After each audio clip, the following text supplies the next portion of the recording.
Nós vamos prosseguir o estudo do livro do profeta Zacarias, e capítulo 2, os primeiros 13 versículos nos apontam para uma terceira visão que o profeta recebe da parte do Senhor. Assim como o apóstolo João, Zacarias, ele recebe esta visão e em um estado de êxtase espiritual, ele não está dormindo, ele recebe do Senhor então visões. E nesta terceira visão, a palavra do Senhor, o Senhor fala ao profeta e diz que protegeria o seu povo. O tema da terceira visão, nós poderíamos definir aqui, é o Senhor protege seu povo. Versículos de 1 a 13, eu peço a atenção preciosa dos irmãos para a leitura que irei fazer, e depois então nós vamos dar sequência ao estudo do livro do profeta Zacarias. Assim diz a palavra do Senhor: tornei a levantar os olhos e vi, e eis um homem que tinha na mão um cordel de medir. Então perguntei: para onde vais tu? Ele me respondeu: medir Jerusalém para ver qual é a sua largura e qual o seu comprimento. Eis que saiu o anjo que falava comigo, e outro anjo lhe saiu ao encontro. E lhe disse: corre, fala a este jovem. Jerusalém será habitada como as aldeias sem muros, por causa da multidão de homens e animais que haverá nela. Pois eu lhe serei, diz o Senhor, um muro de fogo em redor, e eu mesmo serei no meio dela a sua glória. Ei, fugi agora da terra do norte, diz o Senhor, porque vos espalhei como os quatro ventos do céu, diz o Senhor. Salva-te, ó Sião, tu que habitas com a filha da Babilônia. Pois assim diz o Senhor dos exércitos: para obter ele a glória, enviou-me às nações que vos despojaram, porque aquele que tocar em vós, toca na menina do seu olho. Porque eis aí agitarei a mão contra eles, e eles virão a ser a presa daqueles que os serviram. Assim sabereis vós que o Senhor dos exércitos é quem me enviou. Canta e exulta, ó filha de Sião, porque eis que venho e habitarei no meio de ti, diz o Senhor. Naquele dia, muitas nações se ajuntarão ao Senhor e serão o meu povo. Habitarei no meio de ti, e saberás que o Senhor dos exércitos é quem me enviou a ti. Então o Senhor herdará a Judá como sua porção na terra santa, e de novo escolherá a Jerusalém. Cale-se toda a carne diante do Senhor, porque ele se levantou da sua santa morada. Amém. Nós vimos de início, quando começamos a estudar a terceira visão, e cabe aqui uma breve revisão, que assim como as primeiras visões e também todas as visões que são descritas na Bíblia, os símbolos eles aparecem, eles ocorrem, ou muito abundantes ou não. Aqui nós encontramos, por exemplo, como símbolos a linha de medir, e nesta linha de medição nós percebemos também um jovem inexperiente, sem conhecimento, tentando medir o comprimento, as dimensões de Jerusalém. A linha de medição, como nós vimos, mostra que o Senhor promete ao seu povo um crescimento, uma expansão futura pela frente. O Senhor, ele demarca os limites de sua propriedade. O Senhor demarca os limites onde o seu povo deve habitar.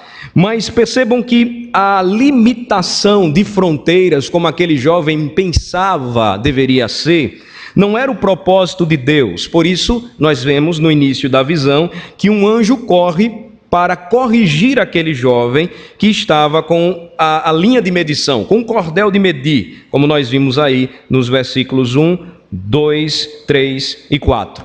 Então a ordem é: vá até ele e diga para ele que não faça isso.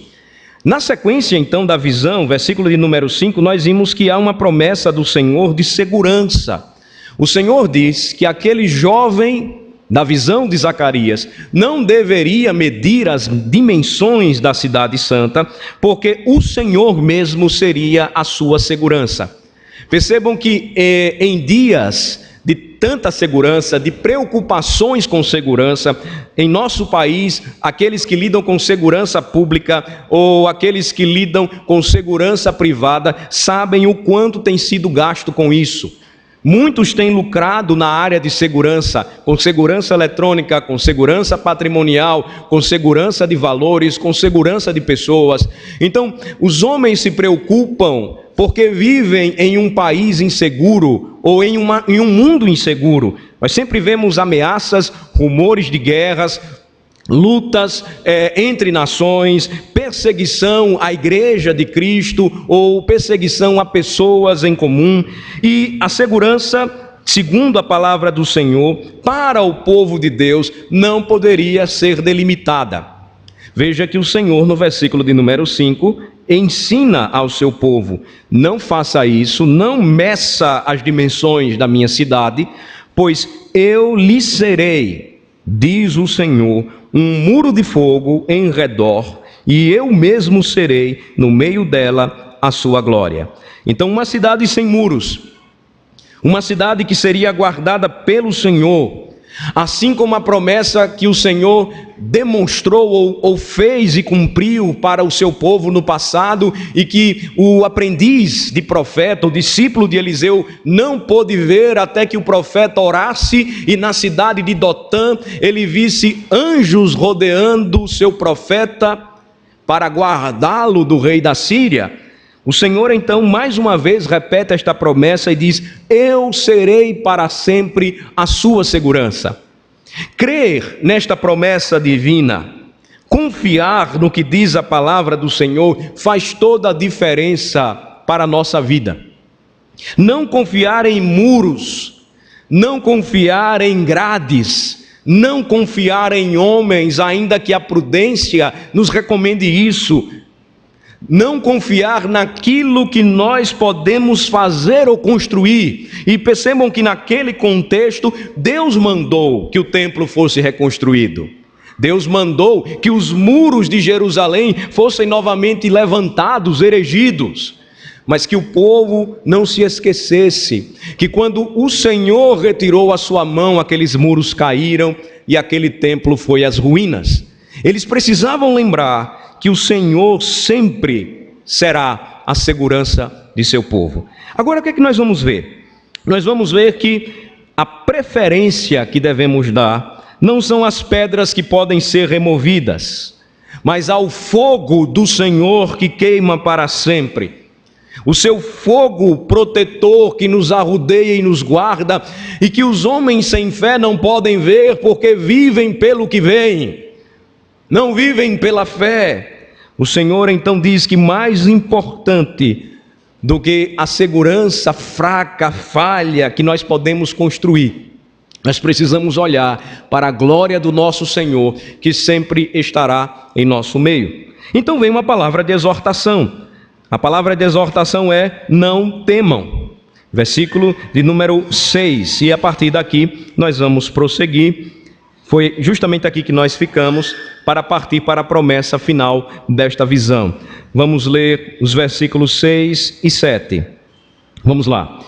Ei, fugi agora da terra do norte, diz o Senhor, porque vos espalhei como os quatro ventos do céu, diz o Senhor. E salva-te, ó Sião, tu que habitas com a filha da Babilônia. Em outras palavras, o que o Senhor diz com esta exortação: não tenham medo, ó povo meu. Não tenham medo de deixar o conforto do exílio para o caminho exigente e difícil de reconstruir o templo. Não tenham medo. Cuidem-se para que a segurança de vocês não esteja em Babilônia. Cuidem-se para que a segurança de vocês não esteja arraigada, enraizada em Babilônia, mas no Senhor, porque o Senhor habita no meio de vós. Percebam, o sistema pressiona cada um de nós a tentar depositar a nossa confiança naquilo que vemos. O sistema nos faz olhar ou enxergar apenas a segurança dos homens em Babilônia. Mas o Senhor diz que a confiança de seu povo, ela deve estar no Senhor. Por isso o Senhor diz: fujam da terra do norte. Era lá que estava a Babilônia. Porque eu espalhei como os quatro ventos do céu, diz o Senhor, eu dei liberdade a vocês.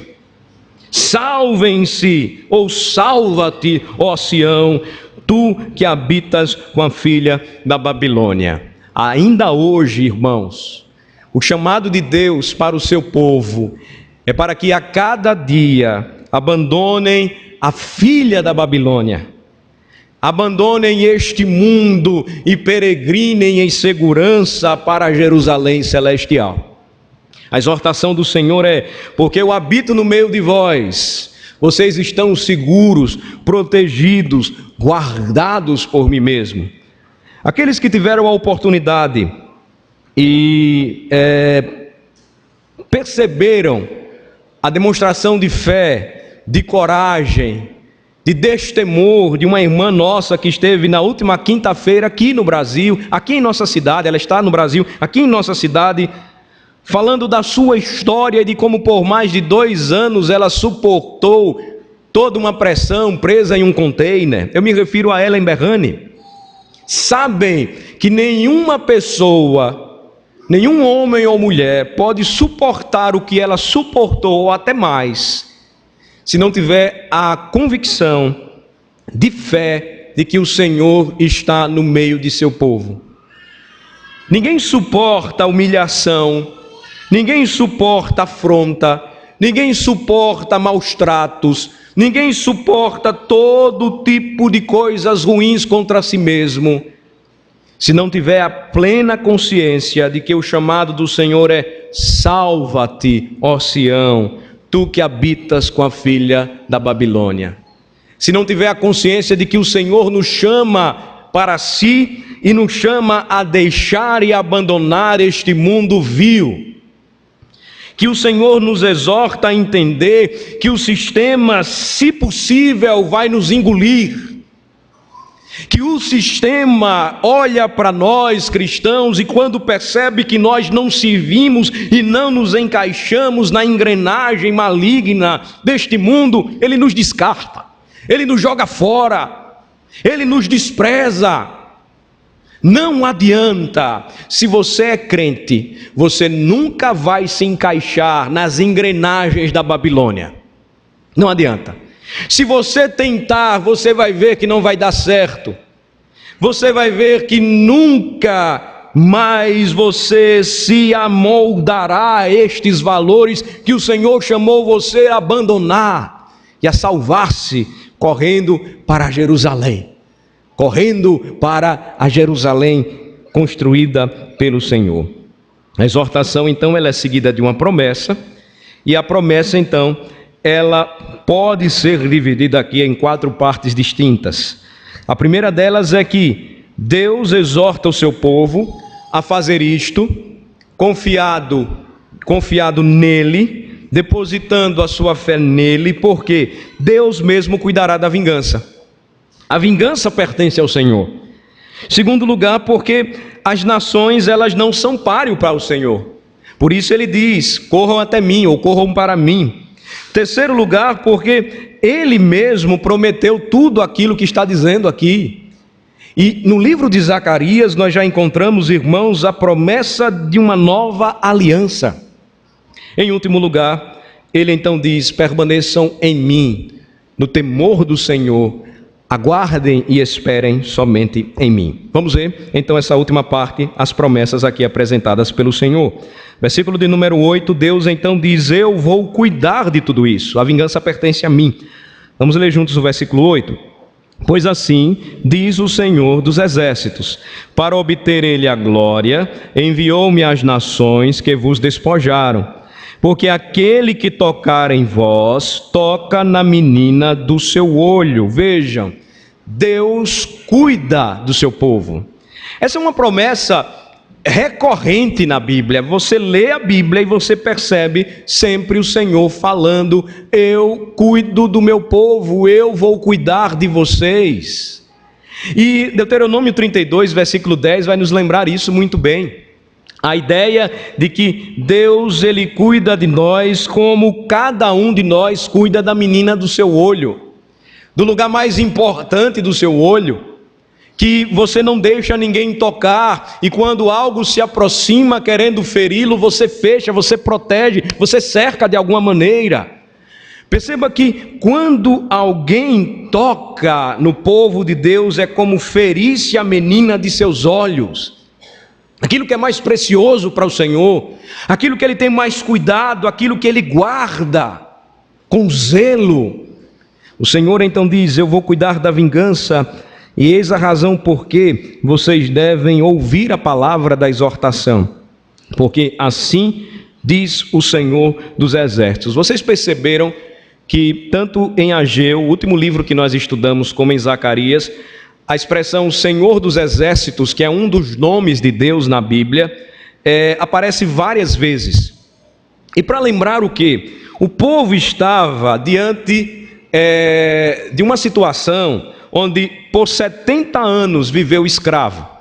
O império mais poderoso da época era aquele que dominava, era aquele que estava acima. Israel, então, aqui um reino destruído, um reino arruinado, a sua cidade toda aos pedaços, e o Senhor então traz uma palavra para lembrá-los de que tudo aquilo aconteceu com o seu povo, porque o seu povo se afastou do Senhor. E então a mão de Deus pesou de maneira tão forte que o povo sentiu todo o castigo e toda a ira santa de Deus. Mas, quando o Senhor resolveu trazer o seu povo novamente à terra, ninguém pôde impedi-lo. Ninguém pôde dizer: agora o Senhor não vai fazer isso. Nenhuma nação se levantou e disse: nós vamos brecar isso aí. Não se esqueçam, irmãos, Deus cuida de seu povo. Deus é aquele que abençoa o seu povo e também é aquele que castiga e disciplina o seu povo. Ele não entrega isso a ninguém. E mesmo quando uma nação se levanta e oprime e persegue os cristãos, nada foge da mão poderosa do Senhor. Os homens agem até um limite. E eis uma razão aqui também importante, porque ninguém aqui nesta manhã deve depositar a sua confiança, o futuro da nossa nação, nos homens que estão se candidatando aí a cargos políticos. Eu sei, você tem a sua preferência pessoal, você escolheu ou vai escolher aquele em quem você deve votar. A nossa igreja cumpre um papel ético e bíblico, nós não promovemos voto de cajado. Você pode ter se espantado, alguns até me abordaram na porta domingo à noite: pastor, e pode fazer propaganda política na porta da igreja? Eu disse: dentro da igreja não, mas na calçada não há nenhuma proibição, eu não posso expulsar. A minha vontade era com um cacete botar todo mundo para correr, até porque era propaganda de pastor candidato. Mas eu não posso fazer isso. Mas vocês podem se manifestar, e eu sei de irmãos que repreenderam aqueles que estavam ali.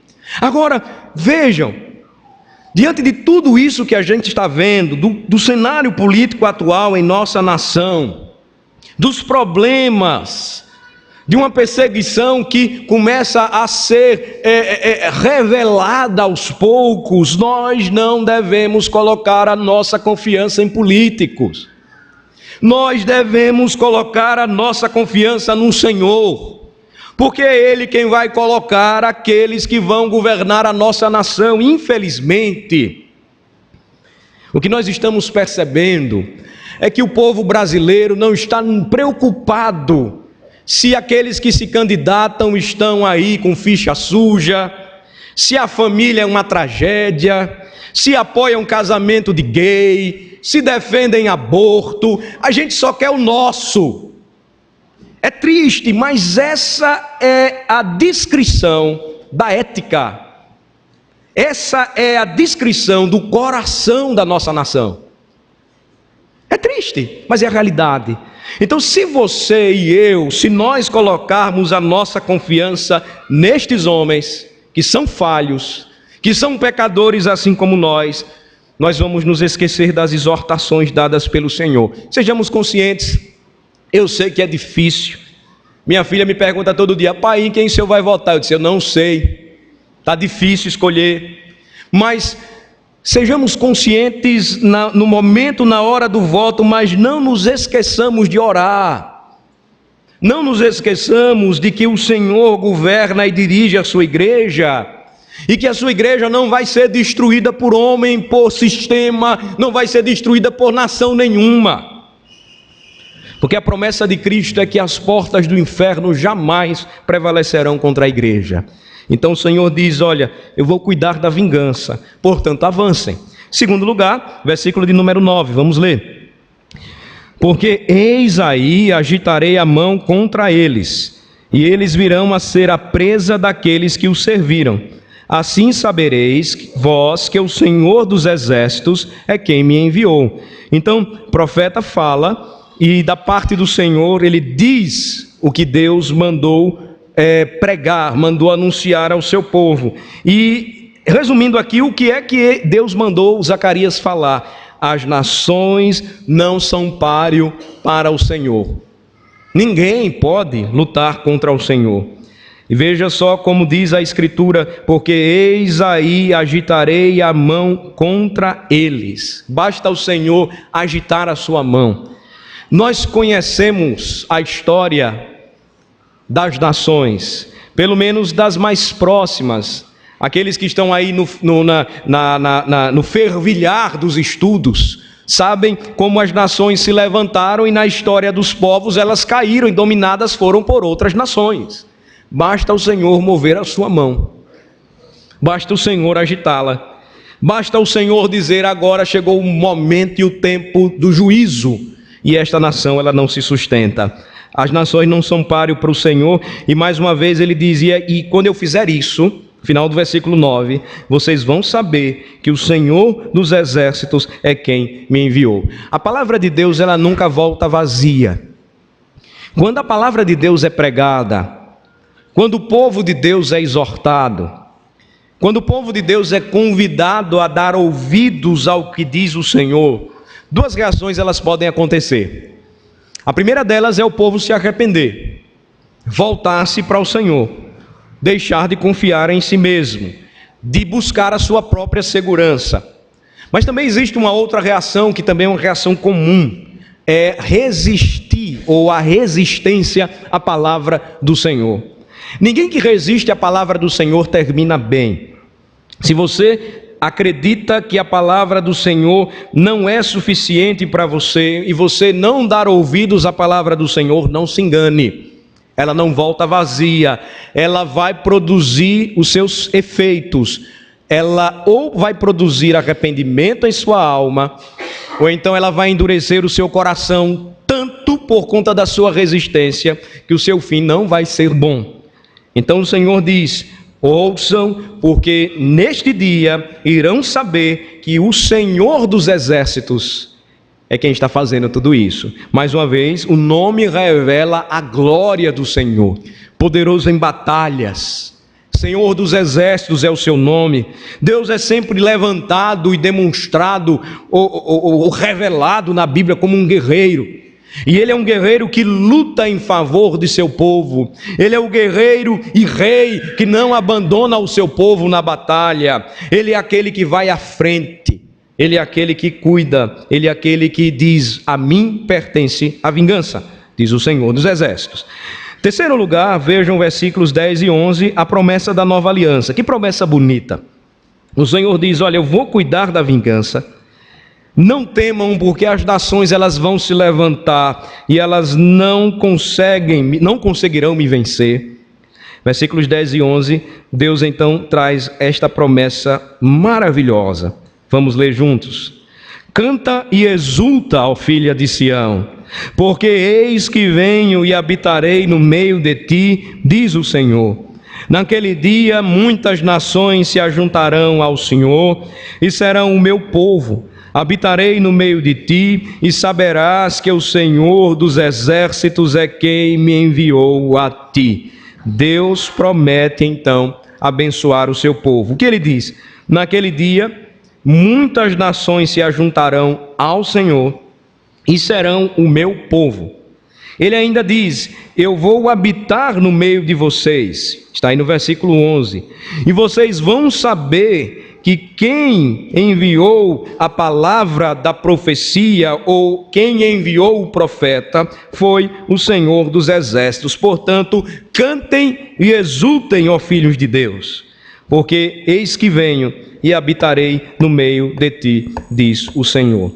Nós sabemos, irmãos, que a profecia aqui descrita, ela não se cumpriu perfeitamente ou completamente nos dias de Zacarias, ela não se cumpriu nos dias de Ageu, ela não se cumpriu nos dias de Malaquias.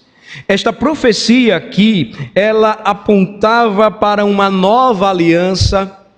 Ela fala do ministério dos profetas, mas ela não se limita a este profeta aqui que escreve, mas ela está nos fazendo olhar ou nos chamando a enxergar algo muito maior. Olhem novamente versículos 10 e 11. O convite para que o povo cante e exulte é porque o Senhor, ele diz que viria e habitaria no meio de seu povo. Bem, o Senhor sempre se fez presente no meio de seu povo. Ele sempre fez morada no meio do seu povo. Mas notem que aqui agora, nesta promessa, a habitação de Deus no meio do povo, ela seria encarnada. O templo simbolizava esta presença. Antes o tabernáculo simbolizava esta presença. Mas ambos, tabernáculo e templo, são símbolos, ainda que revelassem ou demonstrassem a presença de Deus no meio de seu povo, não cumpriam ainda, ou não podiam cumprir o que os versículos 10 e 11 aqui estão afirmando. Na realidade, a profecia aponta para a nova aliança, porque Deus viria e habitaria no meio do seu povo através da encarnação de seu próprio Filho.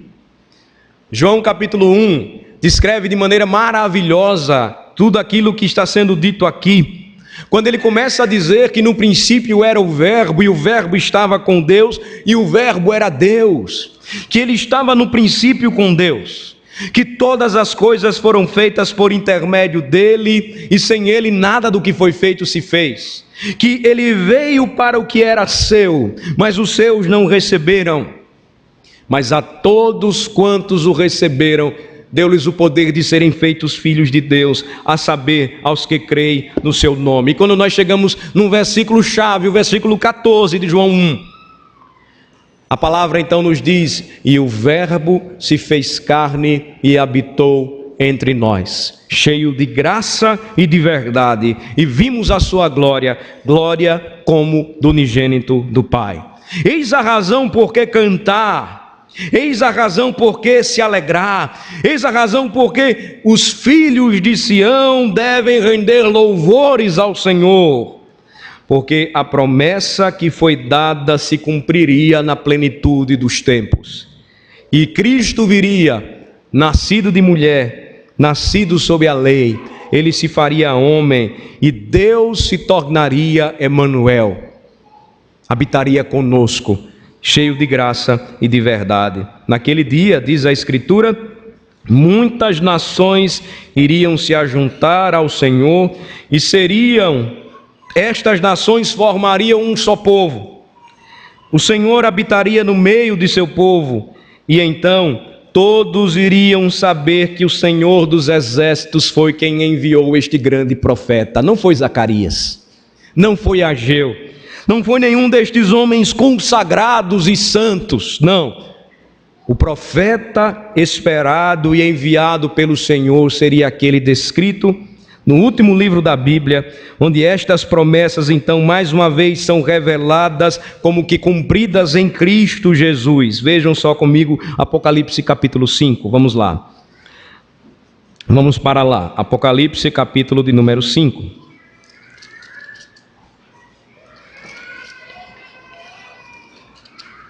A partir do versículo de número 1.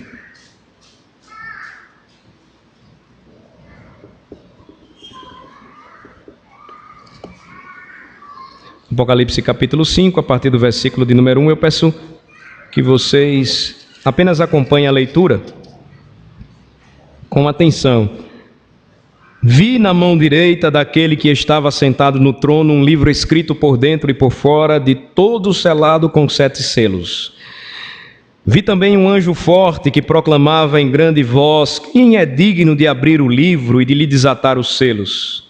Ora, nem no céu, nem sobre a terra, nem debaixo da terra, ninguém podia abrir o livro, nem mesmo olhar para ele. E eu chorava muito, porque ninguém foi achado digno de abrir o livro, nem mesmo de olhar para ele. Aqui João, tendo uma visão, exilado por pregar o evangelho em Pátimos, uma ilha daquela região da Ásia. Todavia um dos anciãos me disse: não chores, eis que o leão da tribo de Judá, a raiz de Davi, venceu para abrir o livro e os seus 7 selos. Então vi no meio do trono e dos 4 seres viventes e entre os anciãos de pé um cordeiro como tendo sido morto. Ele tinha 7 chifres, bem como 7 olhos, que são os 7 Espíritos de Deus enviados por toda a terra. Lembrem-se da visão de Zacarias: chifre, poder, todo domínio e poder. Os olhos aqui, a ideia da sua onipresença e onisciência pelo ministério do seu Santo Espírito. Versículo 7. Veio, pois, e tomou o livro da mão direita daquele que estava sentado no trono. E quando tomou o livro, os 4 seres viventes e os 24 anciãos prostraram-se diante do Cordeiro, tendo cada um deles uma harpa e taças de ouro cheias de incenso, que são as orações dos santos, e entoavam um novo cântico, dizendo: digno és de tomar o livro e de abrir-lhe os selos, porque foste morto e com o teu sangue compraste para Deus. Notem, os que procedem de toda a tribo, língua, povo e nação, e para o nosso Deus os constituíste reino e sacerdotes, e reinarão sobre a terra. Vi e ouvi uma voz de muitos anjos ao redor do trono, dos seres viventes e dos anciãos, cujo número era de milhões e milhares de milhares, proclamando em grande voz: digno é o Cordeiro que foi morto, de receber o poder, e riqueza, e sabedoria, e força, e honra, e glória, e louvor. Então ouvi que toda criatura que há no céu e sobre a terra, debaixo da terra e sobre o mar, e tudo o que neles há, estava dizendo: aquele que está sentado no trono e ao Cordeiro, seja o louvor, e a honra, e a glória, e o domínio pelos séculos dos séculos. E os 4 seres viventes respondiam: amém. Também os anciãos prostraram-se e adoraram. A promessa de Zacarias, então, era a promessa de uma nova aliança, e de que seria cumprida no profeta maior, perfeito, que através da sua palavra traria salvação, que como grande e perfeito e sumo sacerdote, através da sua obra de salvação sacrificial e obediente, traria expiação, e como rei, fazendo-se presente no meio do seu povo, habitaria conosco para todo sempre, pelos séculos dos séculos. A promessa, então, ela é tão gloriosa, irmãos, que desde os tempos antigos, ninguém que pertencesse ao povo de Deus deveria desanimar, mas cantar e exultar, porque o Senhor viria e habitaria no meio da sua igreja. É a palavra do Senhor. Mas aí nós caminhamos um pouco mais em Apocalipse, e vejam capítulo 7, versículo 9 até o versículo 17. João recebe a visão das últimas coisas para conforto da igreja. O império dominante naquele tempo não era mais o babilônico, não era mais o assírio, não era o medo-persa, mas era o romano, que estava perseguindo, matando e fazendo os cristãos sofrerem. Mas vejam que visão João recebe. A visão é que Cristo domina e governa sobre tudo e todos. Apocalipse 7, a partir do versículo 9. Depois destas coisas, vi, e eis grande multidão que ninguém podia enumerar. Olha só onde se cumpre a promessa de Zacarias. Multidão que ninguém podia enumerar, e ainda tem gente que diz que a doutrina da predestinação é doutrina de demônios. Aonde que a doutrina do amor eletivo de Deus restringe salvação?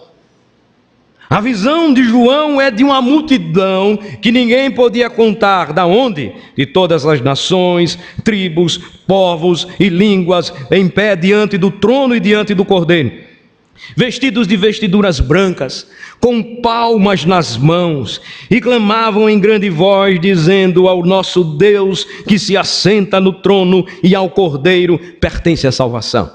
Todos os anjos estavam de pé rodeando o trono. Os anciãos e os 4 seres viventes diante o trono se prostraram sobre o seu rosto e adoraram, dizendo: os anjos, os homens, a criação adorando ao Senhor e dizendo: amém. O louvor e a glória e a sabedoria e as ações de graças e a honra e o poder e a força sejam ao nosso Deus pelos séculos dos séculos. Amém. Um dos anciãos tomou a palavra, dizendo: estes que se vestem de vestiduras brancas, quem são e de onde vieram? Eles perguntaram a João. Um deles perguntou a João. João responde: meu Senhor, tu o sabes. Então ele me disse: são estes os que vêm da grande tribulação.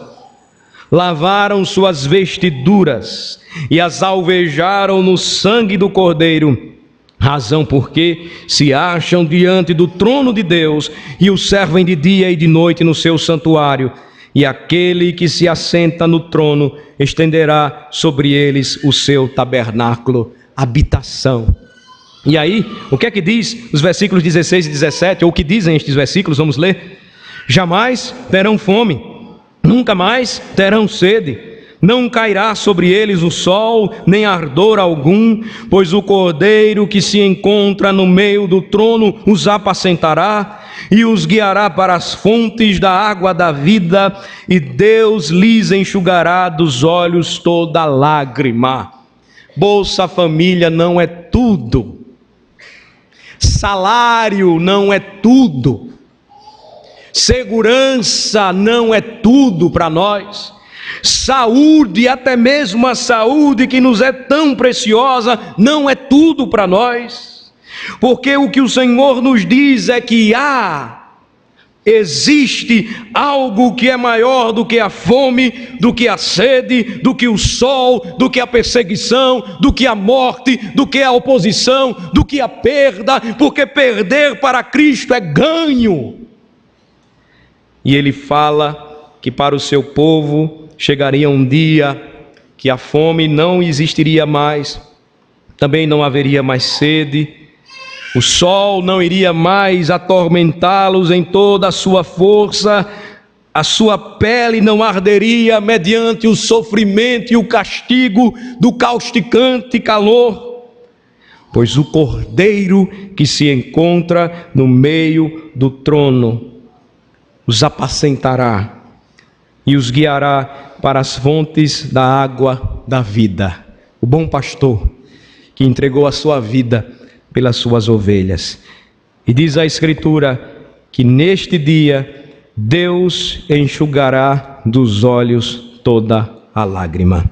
A promessa da nova aliança então se cumpriria em Cristo, e aquilo que o profeta disse vem então no tempo certo.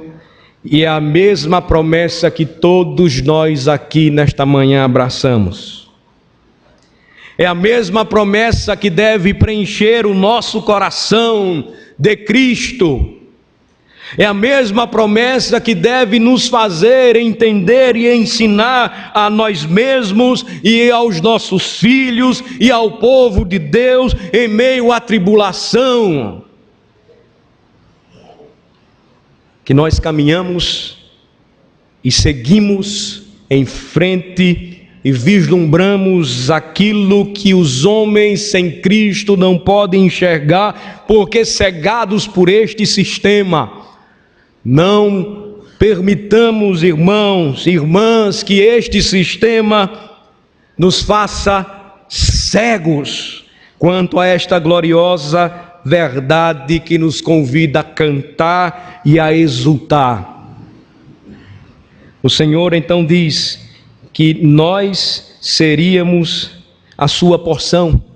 E por isso, concluindo Zacarias capítulo 2, voltem para lá comigo, versículos 12 e 13. O Senhor diz: então o Senhor herdará Judá como a sua porção na terra santa, e de novo escolherá a Jerusalém. Cale-se toda a carne diante do Senhor, porque ele se levantou da sua santa morada. A herança então do Senhor seria o seu povo, ele escolheria Jerusalém, faria novo. Nós sabemos, como disse aos irmãos, esta promessa da nova aliança não poderia jamais se cumprir naquele período, mas se cumpre em Cristo, e em Cristo tudo se faz novo. E quando olhamos para o último livro da Bíblia, Apocalipse 21, ali temos a descrição desta Jerusalém celestial, nova cidade que nos aguarda, que nos espera. E portanto, o Senhor nos diz finalmente: permaneçam no temor do Senhor. Diante de tudo, irmãos, o que nós acabamos de ver, versículo 13 fecha muito bem para a gente. Cale-se toda a carne diante do Senhor, porque ele se levantou da sua morada. Eu tenho uma aplicação aqui e vou usar como aplicação o Salmo 46. Só queria que vocês lessem comigo para a gente terminar, porque eu não preciso falar mais nada.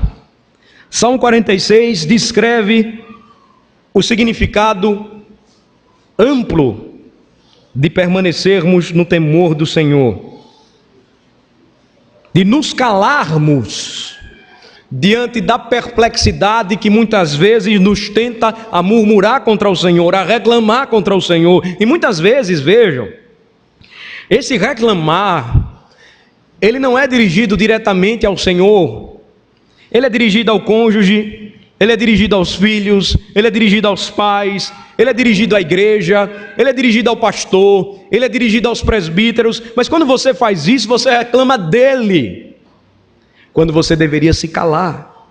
E sabem por quê? Salmo 46, vamos terminar. Vamos ler juntos, tá certo? Vamos lá. Deus é o nosso refúgio e fortaleza, socorro bem presente nas tribulações. Portanto, não temeremos, ainda que a terra se transtorne e os montes se abalem no seio dos mares, ainda que as águas tumultuem e espumejem, e na sua fúria os montes se estremeçam. Há um rio cujas correntes alegram a cidade de Deus, o santuário das moradas do Altíssimo. Deus está no meio dela, jamais será abalada. Deus a ajudará desde antemanhã. Bramam nações, reinos se abalam. Ele faz ouvir a sua voz e a terra se dissolve. O Senhor dos exércitos está conosco. O Deus de Jacó é o nosso refúgio. Vinde, contemplai as obras do Senhor, que assolações efetuou na terra. Ele põe termo à guerra até aos confins do mundo, quebra o arco e despedaça a lança, queima os carros no fogo. Aquietai-vos e sabei que eu sou Deus, sou exaltado entre as nações, sou exaltado na terra. O Senhor dos exércitos está conosco, o Deus de Jacó é o nosso refúgio. Amém. Cale-se toda a carne diante do Senhor, porque há muito tempo ele se levantou da sua santa morada. É a nossa segurança, é a nossa salvação, é a nossa promessa, é a nossa porção, é a nossa herança, hoje e para sempre. Amém. Senhor, te bendizemos, louvamos o teu nome, porque a tua palavra nos faz lembrar aquilo que por vezes o nosso coração teima em esquecer. aquilo que os nossos ouvidos, surdos para o que tu dizes, estão ouvindo o que o sistema tenta nos apresentar e nos convencer a seguir. Nós te louvamos porque a tua palavra nos ensina mais uma vez a tua promessa de que o Senhor reina, de que o Senhor se levantou e que o Senhor, desde os tempos antigos, queimou carros pelo fogo consumidor da tua ira, julgou nações que se levantaram contra o Senhor e contra o seu povo, trouxe salvação graciosa a nós que estávamos perdidos e por Cristo fomos achados. Nós te louvamos, ó Senhor, porque não temos outra atitude a tomar senão cantar e exultar pela glória e pela graça maravilhosa de Jesus, que veio e habitou em nosso meio, que trouxe para nós redenção, que abençoou a nós e aos nossos filhos, e que nos fez, ó Senhor, como a menina dos teus olhos, a porção da tua herança. Ó Senhor, perdoa-nos quando somos tão maus e tão duros de coração, que colocamos as nossas prioridades acima de tudo, e então tememos o mundo, tememos as perdas, tememos tudo e todos, enquanto deveríamos nos aquietar e saber que o Senhor é Deus, exaltado sobre os homens e sobre a terra. Que possamos, ó Senhor, permanecer no teu temor e não nos esquecermos de que o Senhor se levantou da sua santa morada quando enviou ao mundo o nosso profeta, sacerdote e rei, o Senhor Jesus Cristo. Que possamos honrá-lo com a nossa vida, que possamos amá-lo em obediência, que possamos servi-lo até a morte. Abençoa, Senhor Deus, a tua igreja, renova a nossa força, a nossa fé, que a nossa confiança não seja depositada em homens, mas que a nossa confiança sempre esteja firmada em Cristo Jesus. Nós oramos assim, em nome de Jesus. Amém.